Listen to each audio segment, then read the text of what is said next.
Hello everybody and welcome to a new video. Today we're going to talk about an absolute beast of a portrait lens, the Sony 85mm f1.8.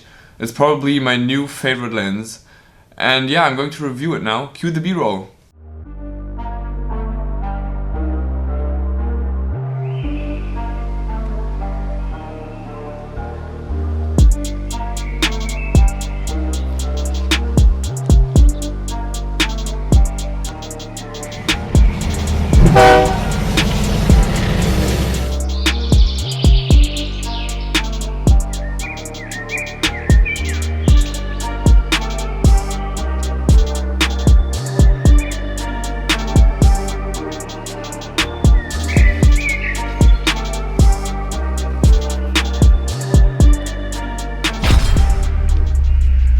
Okay, I hope you enjoyed the B-roll. Now grab a beverage of your choice and enjoy the video.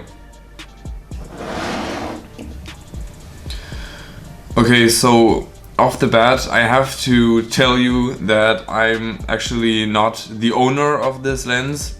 This lens belongs to Chris and I just borrowed it a few times, but I've used it many times now. So I think that I have enough data to review it. And because it's Chris's lens, I actually don't have it here right now. But yeah, I have probably 2,000 photos I took with it. And I took it on a few portrait shoots. And I also filmed a little bit of B-roll with it 2 days ago. And most of the B-roll you just saw was shot on the 85mm f1.8. So yeah, I don't own this lens at the moment, but I'm gonna buy it probably in about 1.5 weeks. So first let's talk about price. It's around 560 euro on Amazon Germany right now. And that is quite a lot of money. My old Nikon that I used for 2.5 years and took like 40,000 pictures with was only $500 with a kit lens. So yeah, 560 euros just for a lens is a lot for many people. But even though it is 560 euro, it can easily compete with lenses that are up there at the $2,000 mark, like G Master and everything. The sharpness of this lens is just absolutely incredible. But let's talk about the sharpness later. First we're gonna talk about the build quality. The build quality is pretty amazing. There isn't anything bad you can say about it. It's pretty solid. The element just is huge because of that 1.8 aperture. And also it has this really cool button on the side which you can customize. Because of that huge element and that great build quality, it's also quite heavy. Okay, I just had to check how heavy it is because I forgot. It's 371 grams, which is quite a lot. This lens I have on right now is 93 grams. Yeah, that's definitely probably the lightest lens you can find because it's only plastic, but yeah, that just shows that this lens is almost 4 times heavier. The lens is also quite large. It's not extremely big, but it's decently sized. It's 78 millimeters in diameter and 82 millimeters in length, so yeah, it's okay. It's shorter than the Tamron 28-75 f2.8 I used recently. Yeah, it's definitely smaller than that, but it's also it's gonna take some space in your camera bag. So first of all, let's talk about the autofocus. The AF for photos is incredible. It's perfect, I would say. It's really fast, and even with the Sony Eye autofocus it works great and it's tack sharp. I never had it miss on me, I think, or only in a few cases. So works really well for stills. Also for video it's really amazing actually. I didn't think it would be this good, but Chris and I tested it at f1.8 and at f2.8 and at f4. So at f1.8 and 85mm the focus plane is razor thin. So that means that the autofocus has to be pretty accurate. But actually I was really surprised at how well it worked and at how accurate it actually is. On the A7R II at 4K we set the drive speed and the sensitivity both to fast. And then I just walked around in front of the camera and it tracked me really well.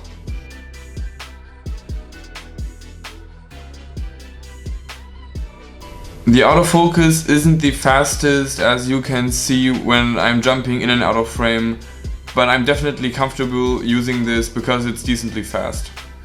At f2.8 and at f4 it works even a little bit better because the focus plane isn't that thin.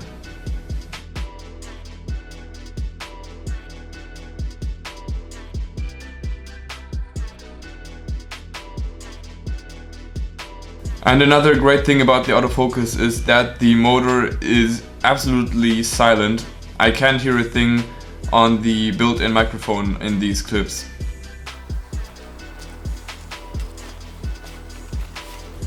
Okay, now let's get to the best parts about this lens, the sharpness and the bokeh. This is absolutely the sharpest lens I have ever used, and it has been described as perfectly sharp by many people. In some cases I would even call this lens uncomfortably sharp, especially when you see a photo of yourself, and with this 42 megapixel sensor, it's just crazy, the detail. You can see every pore of your skin, and it's quite unsettling when seeing a photo of yourself in that amount of detail. Also, it's just amazing what level of sharpness this lens retains at f1.8. Completely wide open, and it's extremely sharp. A few weeks ago I went shooting with Marie, and afterwards we looked at the photos on my computer, and she was absolutely shocked by the amount of detail in her face. Yeah, it was quite unpleasant for her. So if you go shooting with the model, don't show the photos in maximum detail to them, they will just feel self-conscious. No, I'm just kidding. The amount of detail you get from this lens definitely isn't a bad thing. It's absolutely amazing, and it can't get any better. The sharpness is also the reason I wouldn't trade this lens for the 85mm G Master f1.4. Okay, I just had to check the price of the 85mm G Master 1.4 on Amazon, and it's currently on sale, down from 2,100 euro to 1,650 euro. So this lens is 1,100 euro more expensive, and it's actually less sharp. But here's the reason why people still choose it over the f1.8 equivalent. The Sony 85mm f1.8 has one problem, and that's the most criticized problem about it, and that's the spherical bokeh. The first time I went shooting with this lens, I was actually quite shocked at how spherical the bokeh is. I didn't expect that, but it also isn't really a bad thing in my opinion. The bokeh of this lens actually reminded me of the Helios 44 f2, which is a vintage lens which got famous for its spherical bokeh. Many people say that the bokeh is way too distracting, and in some cases it might be, but in my experience I actually think it adds to the photo. It gives a really cool effect that you otherwise don't see that often, and it might be a little bit distracting in some cases, but most of the time it's just another thing that makes your photos stand out. Also, I'm personally not a fan of this perfectly spherical bokeh. I recently shot on the Tamron 28-75 f2.8, and its bokeh is like perfectly round, like freakishly round. But I really don't like that look. It kind of looks like, it has this onion ring bokeh, and I don't think it looks that great. It looks quite boring in my opinion. Compared to the 85mm, I just think that the bokeh looks a lot more interesting, and it just has a lot more dynamic than that perfectly round bokeh of the Tamron 28-75. I've recently been getting a lot more into portrait photography. I haven't done it much, but now the last few weeks I've done a lot of it. And here are a few shots from my friend Lisa and my friend Marie. So the bokeh generally is just an absolute dream because of that 1.8 aperture and the 85mm focal length. You just have this extremely blurry background. That super blurry background just makes it perfect for isolating your subject, and that makes it a really awesome choice for portrait photography. Otherwise, optically, the lens is pretty much perfect. I have seen minimal vignetting and I haven't seen any chromatic aberrations. So yeah, on that front, it's pretty much perfect. One thing I didn't like that much about the lens, but which is probably just physically impossible to fix, is the minimum focus distance. The minimum focus distance is at about 80 centimeters, which is, quite far away. Standing almost a meter back means that you can't really get any great close-ups or macro shots. So yeah, that's a bit sad, but it's probably not physically possible to reduce this minimum focus distance. Another point of criticism I've read on Amazon is that the lens doesn't have any stabilization or steady shot. For me personally, this isn't a too big problem because I have in-body stabilization, but for people shooting on like the A6000 or A6300, this might be a bigger problem. So I can definitely see that with an APS-C crop and no in-body stabilization, it could be pretty difficult to handhold this lens when filming. But in my case, it was doable with the full frame sensor, which is stabilized.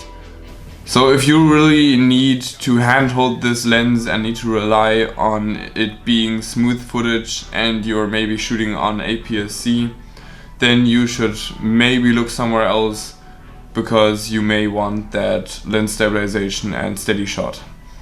So yeah, I guess that's basically it for this video. To conclude, this lens is absolutely amazing and I can't wait to buy it in a few days. And yeah, if you enjoyed this video, please leave a like, and if you didn't enjoy this video, please still leave a like because it helps me out a lot. Subscribe to this channel if you want to be notified for future content, hit that little bell.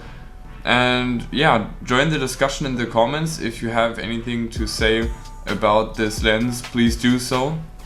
Also check out my blog at futc.fun. It's in the description. And also check out my 2 Instagram accounts. I have one for photography, which is futc.photography. And I also have one for computer science, which is futc.coding. I hope you have a great day. See you in the next video. Bye bye.